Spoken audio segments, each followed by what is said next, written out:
श्री शिवाय नमस्तुभयम।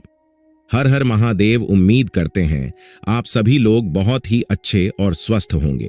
तो स्वागत करते हैं आपका हमारे YouTube चैनल त्रिकाल दर्शन में। भक्तों, अगर आपके भी घर में क्या कोई ऐसा व्यक्ति है जो बहुत ही ज्यादा नशा करता है, उसके नशे से आप बिल्कुल परेशान हो चुके हैं, उसका नशा जो है वो छूटने का नाम ही नहीं ले रहा, आपने बहुत ज्यादा प्रयास कर लिया कि उसका जो नशा है वो छूट जाए, आपने बहुत ज्यादा उसको दवाई भी करवा ली, लेकिन उसका नशा छूटने का नाम ही नहीं ले रहा है, और आपने बहुत ज्यादा उपाय भी कर दिए, लेकिन वो नशा है छोड़ ही नहीं रहा। और अगर वो व्यक्ति नशा छोड़ना चाह भी रहा तो उसका जो नशा है वो छूट ही नहीं रहा। वह ऐसा कौन सा उपाय करें कि उसका नशा छूट जाए, आज इस वीडियो में हम आपको बताने वाले हैं। तो स्वागत करते हैं आपका हमारे YouTube चैनल त्रिकाल दर्शन में। दोस्तों, परम पूज्य गुरुदेव के जो बताए गए उपाय हैं, 3 से 4 उपाय मैं आपके लिए लेके आया हूं। 1 लोटा जल और बेलपत्र का उपाय, दूसरा उपाय 21 काली मिर्च का उपाय। तो सभी उपाय ध्यान से समझिएगा। अगर आपने ये उपाय कर लिया तो 100% है, जो व्यक्ति है उसकी जो भी नशा होगा, जो भी नकारात्मक ऊर्जा होगी, उसके अंदर वो सारी की सारी समाप्त हो जाएगी। कैसे करना है, क्या करना है, आपको पूरा बताऊंगा, तो ध्यान से पूरा उपाय सुनिए। 3 से 4 उपाय बताऊंगा। पूज्य गुरुदेव की कथा में जितने भी भक्तगण आते हैं और जितने पूज्य गुरुदेव को कथा आती है, जो उनके पत्र आते हैं, तो पत्रों में बहुत सारे लोग जो माताएं बहनें हैं वो लिख के भेजते हैं कि हमने ये उपाय किया और हमारे पति भाई भतीजा कोई भी है जो कि नशा करता है, उसका नशा बिल्कुल जड़ से समाप्त हो गया है।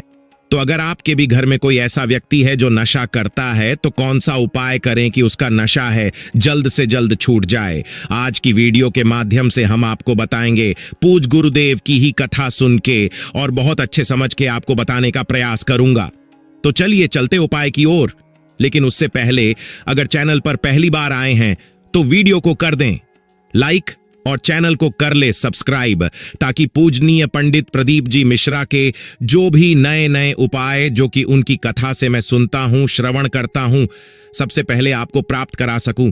तो देखिए, सबसे पहले आपको करना क्या है, जो मैं आपको उपाय बताने वाला हूं, औषधि के रूप में। अगर आपका पति, आपका भाई, आपका बच्चा कोई भी है जो कि नशा करता है, आपको करना क्या है, 1 लोटा जल लेना है और 1 बेलपत्री लेनी है और पहुंच जाना है। कहां आपको पहुंच जाना है? शिव मंदिर। देखिए, इसके मैं 2 उपाय बताऊंगा, बेलपत्र और लोट के 1 नहीं, मैं आपको 2-2 उपाय बताने वाला हूं, तो दोनों उपाय आपको ध्यान से सुनना है। इसके बाद के उपाय मैं आपको बताऊंगा। आपको क्या करना है, आपको लेना है 1 लोटा जल और 1 बेलपत्र। अब देखिए, जो आप 1 लोटा जल लेके जाएंगे, उसमें आपको ध्यान रखना है कि जो जल है वो आपके घर का होना चाहिए। बहुत सारे लोग गलती क्या करते हैं कि जल मंदिर परिसर का ले लेते हैं, तो आपको मंदिर का जल नहीं लेना, आपको अपने घर का जल देना है।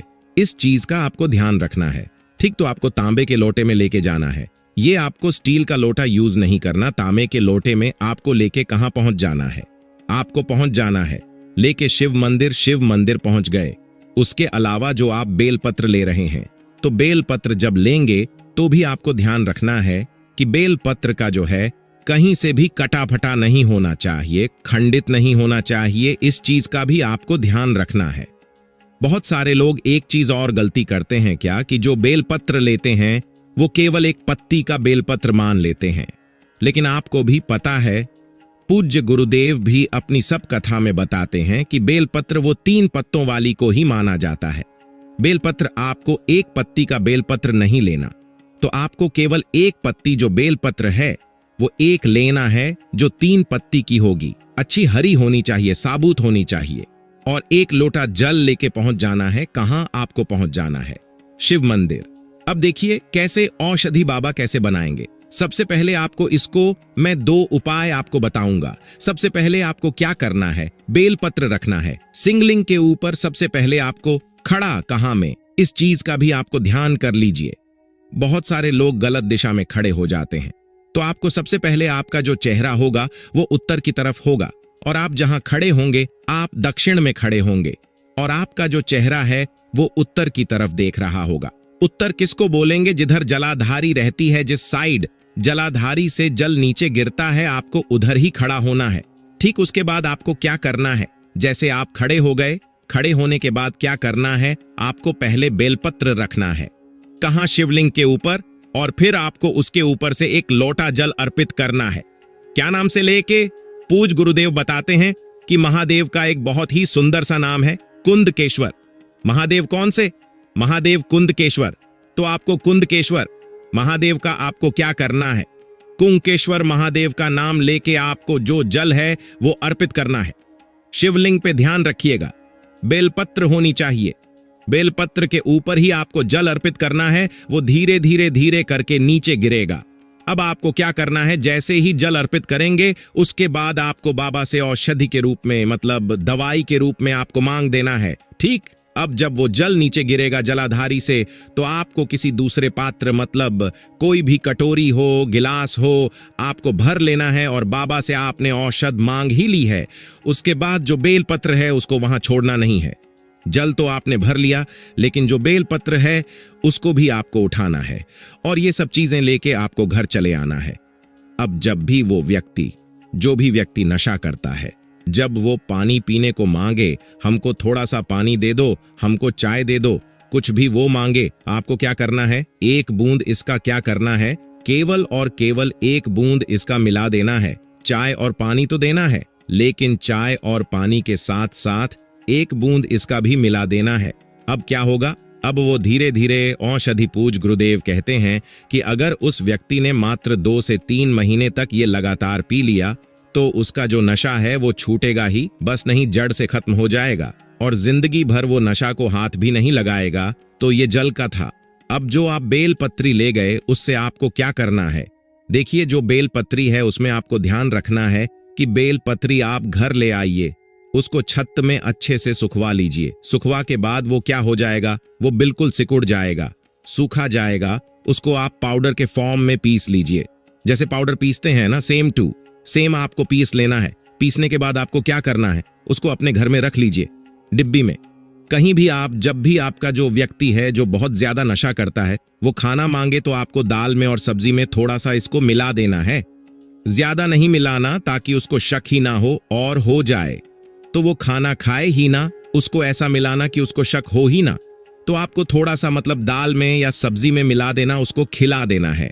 पूज्य गुरुदेव कहते हैं कि बाबा की दी हुई औषधि है, और जब बाबा की कृपा होती है तो व्यक्ति का नशा तो दूर, जो भी उसके अंदर नकारात्मक शक्ति होगी, नकारात्मक ऊर्जा होगी, सारा का सारा दूर हो जाता है। तो दूसरा उपाय हनुमान जी का उपाय है।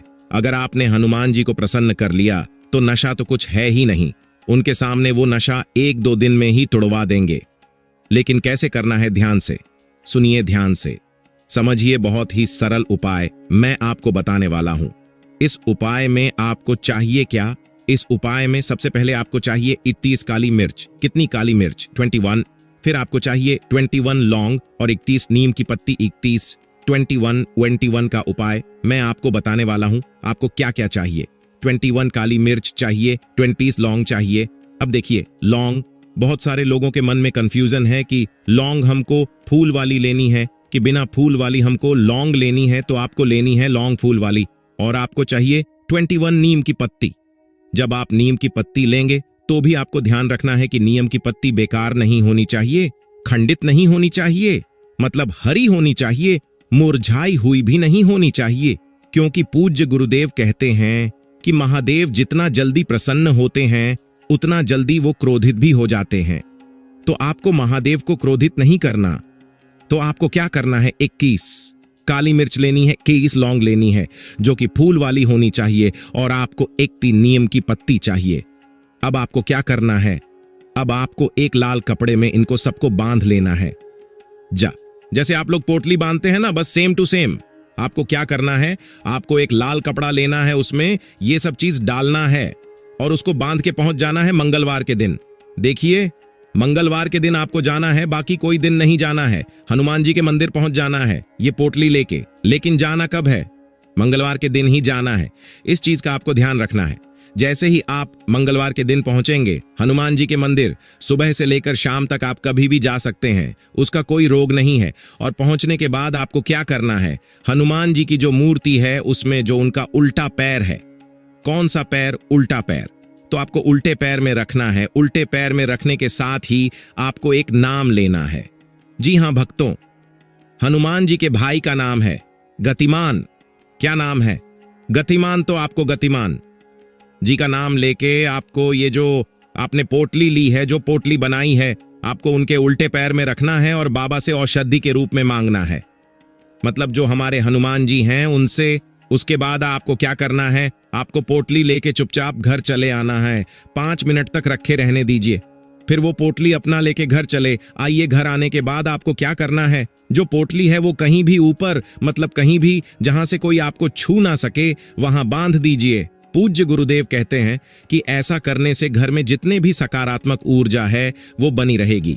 और वो पोटली से उसका प्रभाव ऐसा है कि जितनी भी नकारात्मक है, जितनी भी नकारात्मक ऊर्जा है, मात्र पोटली रखने से दूर हो जाती है।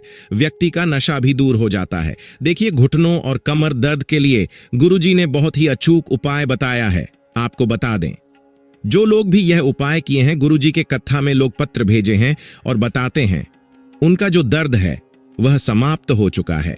बहुत ही वह लोग दावा कर चुके थे, ट्रीटमेंट कर चुके थे, लेकिन जो कमर का दर्द, घुटनों का दर्द समाप्त ही नहीं हो रहा था। लेकिन गुरुजी के उपाय करने मात्र से ही उनको बहुत ज्यादा आराम मिल गया और सभी रोग समाप्त हो गए।